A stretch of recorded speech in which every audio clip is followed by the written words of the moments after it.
Ibu bapak, saudara-saudari, muda-mudi, adik-adik yang dikasihi dan diberkati Tuhan, berkah dalam selamat sore. Berkah dalam selamat sore. Pada suatu ketika menjalani tugas perutusan di suatu paroki, selepas merayakan Ekaristi Jumat pertama, tiba-tiba ada seorang bruder yang sekarang sudah almarhum, namanya Bruder Giri. Dia datang ke pastoran intinya karena ada salah satu anak didiknya yang kerasukan roh jahat. Waktu itu masih dengan jubah saya turun dari Sang Kristi, dan ternyata bruder itu sudah berbicara dengan pastor senior saya, Romo Sunu, yang sekarang tugas di Paroki Medono. Intinya bruder meminta tolong supaya anaknya yang kerasukan itu bisa disembuhkan. Waktu itu Romo Sunu dengan santainya mengatakan, waduh, saya itu belum mandi, belum makan. Nanti kalau ngusir roh jahat sayanya yang tidak kuat, malah nanti saya kerasukan.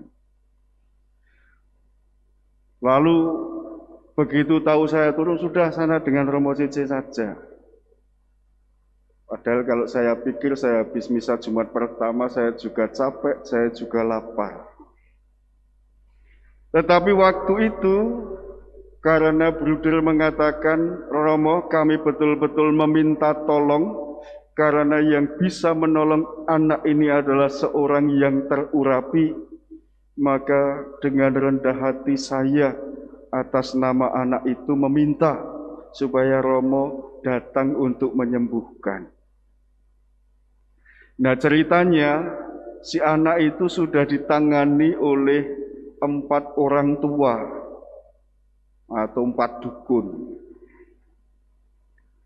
Dan semuanya ketika menangani anak itu kewalahan.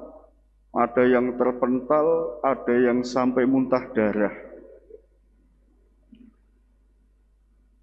Bahkan Bruder Giri pun seorang yang tekun berdoa, dan dia juga bisa mengusir roh jahat, dia sendiri juga kewalahan. Sampai akhirnya dia mengatakan yang bisa melepaskan kuasa kegelapan dari si anak itu adalah seorang yang terurapi. Dan waktu itu saya masih imam muda, waktu pelajaran, waktu kuliah di teologi tidak ada pelajaran bagaimana cara mengusir roh jahat. Ya, dengan modal nekat saya datang dengan jubah masih dengan stola. Saya datang ke kamar kosnya, dan memang si anak itu berpenampilan sangat mengerikan. Matanya melotot-melotot, lalu telinganya itu pelan-pelan mulai memanjang. Begitu saya datang, saya langsung memerciki anak itu dengan air suci, yang entah kenapa dia kemudian merasa kepanasan, tetapi matanya semakin melotot ke arah saya. Lalu dengan serta-merta, waktu itu saya menyanyikan Yesus, Yesus sampai 3 kali.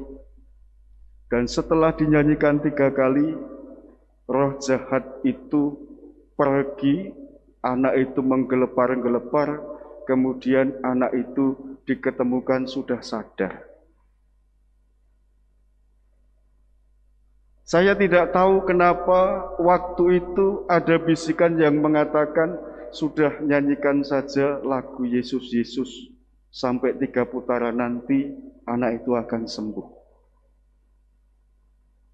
Itulah yang seringkali saya pakai untuk konsekrasi lagu itu. Dan kalau lagu itu sungguh-sungguh dinyanyikan dengan kedalaman hati, maka yang namanya kuasa kegelapan, roh-roh jahat pun akan takut. Bagi saya, apa yang terjadi pada awal saya menjadi imam itu menarik. Karena sejatinya saya menyadari hanya dipakai oleh Tuhan untuk memperlihatkan kuasa-Nya. Secara manusiawi, Bruder tadi sudah menceritakan 4 orang terpental bahkan sampai muntah darah.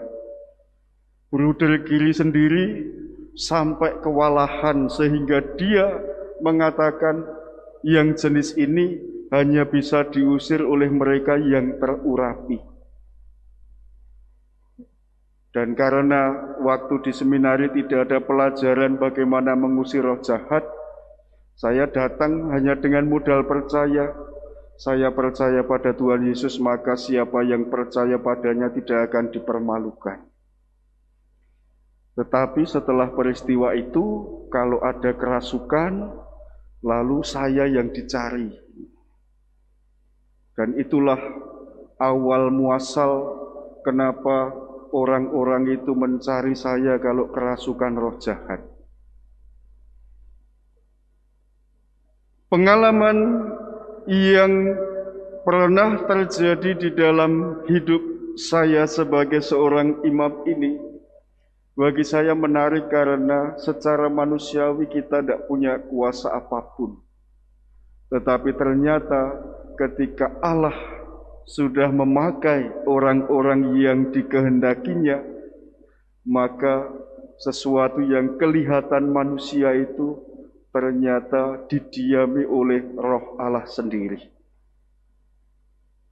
Maka saya selalu ingat dulu pesan Bapak, kalau seorang imam masih mengenakan jubah, memakai stola, lalu memakai kasula, kamu tidak boleh sembarangan, karena dia sedang bertugas in persona Christi, atau sedang bertugas sebagai persona wakilnya Kristus. Tetapi kalau romonya itu sedang pakai kathok cendek, kaosan oblong, mau nyek-nyek ora apa-apa. Nek pas tugas, apa meneh nggo jubah, nggo stola, nggo kasula, mau rasani ngati-ati. Mulih wae ora iso ngising. Itu yang membedakan. Dan kalau saya renungkan, waktu itu untungnya setelah perayaan Ekaristi Jumat pertama, saya masih memakai jubah.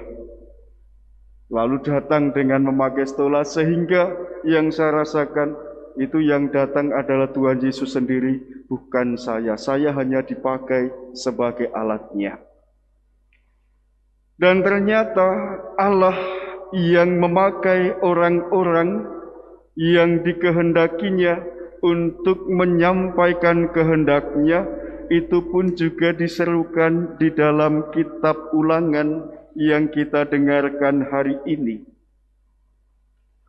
Orang-orang Yahudi punya pemahaman kalau ketemu dengan Allah, lalu berbicara dengan Allah, melihat Allah, maka mereka akan mati.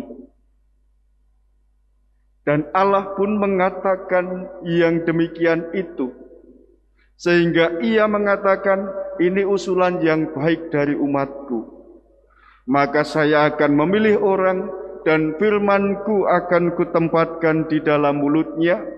Mereka yang percaya akan selamat, mereka yang tidak percaya akan dibinasakan. Dan firman itu senantiasa diletakkan oleh Tuhan di dalam mulut orang-orang yang dipilih dan diangkatnya menjadi wakil untuk menyatakan apa yang menjadi kehendak Tuhan bagi manusia. Dan Allah yang hadir di dalam kehidupan manusia itu semakin menjadi nyata ketika Tuhan Yesus pada masa beliau memulai karyanya, ia pun sudah mengajar dan memperlihatkan kuasanya. Apa yang membedakan Yesus dengan guru-guru ahli Taurat yang lain? Yang membedakan adalah Tuhan Yesus hanya dengan berfirman, kuasa kegelapan tunduk dan takluk padanya. Kalau panjenengan pernah mengikuti proses pengusiran roh-roh jahat atau orang-orang yang ketempelan demit, itu kan biasanya para tua-tua itu sediakan ingkung. Kalau kekuatannya agak gede ini harus disembelihkan kambing. Kira-kira sing mleboni ning awak iki wong 30-an, wae iki nek mung wedhus siji ra kurang iki. Kudu belehke sapi. Atau kalau ndak carikan daun kelor. Gebyok-gebyoke saka ngisor tekan dhuwur, tekan ngisor gitu. Lalu carikan garam. Jadi untuk mengusir roh-roh jahat, orang itu membutuhkan banyak media, banyak sarana. Maka ketika Tuhan Yesus hanya keluar, guru ngomong setane lunga, maka orang-orang mengatakan apa? Yang seperti ini kita belum pernah melihatnya. Maka apa yang dibuat oleh Tuhan Yesus itu bagi orang-orang Yahudi sesuatu yang baru. Karena biasanya kalau orang kerasukan itu harus dicepakke macam-macam, seperti kalau pengalaman di tempat kita hanya untuk mengusir orang yang ketempelan roh jahat saja harus nyembelih ayam. Ayamnya pun ditentukan ayam putih atau ayam hitam. Lalu ditentukan lagi itu ayam betina atau ayam jantan. Tambah meneh kudu cepakke uyah 3 kuintal gitu. Dan lain sebagainya. Sekakean abraan. Maka ketika orang Yahudi melihat, Tuhan Yesus hanya ngomong duding dok, keluar daripadanya. Setan itu tunduk dan taat, maka orang-orang itu melihat bagaimana Tuhan Yesus memperlihatkan kuasa Allah di dalam firman-Nya. Maka ibu bapak, saudara-saudariku yang terkasih, kalau kita percaya kepada kebenaran firman Tuhan, maka firman Tuhan itu akan diam, tinggal, dan memberi kuasa kepada kita untuk melakukan apapun yang menjadi kehendak Tuhan. Maka bagaimana caranya membuat supaya firman Tuhan itu tinggal di dalam diri kita? Saya berpesan, banyak-banyaklah baca kitab suci. Karena firman Tuhan, sabda Tuhan itu tertulis di Alkitab Deuterokanonika yang kita punya. Lalu kalau membaca semuanya itu puyeng mumet, mengko kacamatane tambah saya minus, pilih 1 ayat atau 2 ayat yang dapat dijadikan sebagai pegangan hidup. Pater John Main, salah satu yang memperkenalkan meditasi Kristiani, satu kata Alkitab yang selalu dia pakai dan selalu dia ulang-ulang, dia masukkan ke dalam dirinya adalah kata Maranatha. Datanglah ya Tuhan, datanglah. Dan ketika kata itu setiap hari diucapkan, bahkan ketika naik motor, ketika jalan kaki, ketika kita sambil ngobrol dengan orang lain, kita menghafal atau kita mengulang-ulang kata itu lalu memasukkan ke dalam diri kita, kata itu akan mengubah kita. Bahwa yang diam di dalam diri kita itu bukan kita lagi, tetapi kuasa Allah. Bisa kata Immanuel. Immanuel itu Allah menyertai kita. Jadi ketika jalan di mulut lalu di hati kita itu mengatakan Immanuel, Immanuel, Immanuel, Immanuel. Dalam keadaan apapun yang kita lakukan, ketika firman itu kita masukkan ke dalam diri kita, maka firman itu akan berkuasa di dalam hidup kita. Dan ada banyak kata-kata Alkitab yang dapat kita jadikan sebagai kekuatan untuk kita masukkan ke dalam tubuh, ke dalam pikiran, ke dalam psikis atau psikologi kita, sehingga itu dapat menjadikan kita kuat sebagai anak-anak Allah. Maka ibu bapak, saudara-saudariku yang terkasih, semoga kita semua orang-orang yang telah dibaptis, yang telah dihapuskan dari dosa asal kita, yang telah diangkat menjadi anak-anak Allah, dan juga menjadi anggota gereja Katolik yang kudus, kita harus sadar bahwa firman atau sabda itulah makanan yang harus kita makan setiap hari. Supaya apa? Supaya hidup kita menjadi kuat, sehingga tidak ada kekuasaan gelap atau kuasa roh jahat yang dapat masuk ke dalam hidup kita. Marilah kita mohon berkat Tuhan, dimuliakanlah nama Tuhan kini dan sepanjang segala masa. Amin.